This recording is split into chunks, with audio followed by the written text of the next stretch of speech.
The world before the flood had greater atmospheric pressure because of the gravitational weight of that firmament pushing in on the atmosphere. The world before the flood was protected from the harmful radiation. And that produced some very wonderful things. Essentially, everything in the fossil record was larger in the past than it is today. The great white shark today gets 36 feet long. But in the fossil record, he is 60 feet long. Something must explain that. This lepidodendron has its counterpart today. The very same form is the Lycopsid club moss.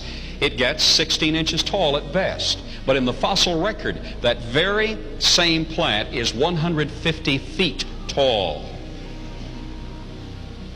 We're not evolving. We've lost something in the process, or lost the conditions that would permit the full expression of the life form. Did you get that? Given these circumstances, with a little over 2 atmospheres of pressure, 25% oxygen in contrast to today's 21% oxygen,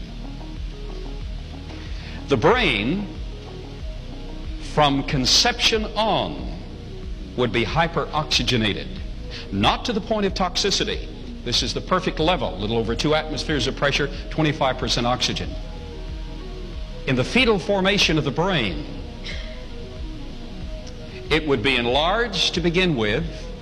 The cellular structure would be fed and nurtured from before the child was born. Then you would live in a context where your brain would be totally fed in all its capacity with oxygen.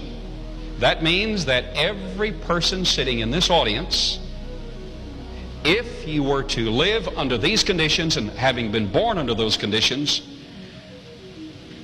would put Albert Einstein to shame in your intellectual capacity. You have that capacity. Why don't you use it? Well, we really can't to our fullest capacity. Texas A&M University has found that under 2 atmospheres of pressure with slightly enriched oxygen, all the blood plasma becomes saturated with oxygen. That means that overnight, an open wound heals. Today it takes 14 days for that open wound to heal. But overnight, under those hyperoxygenated contexts, an open wound heals.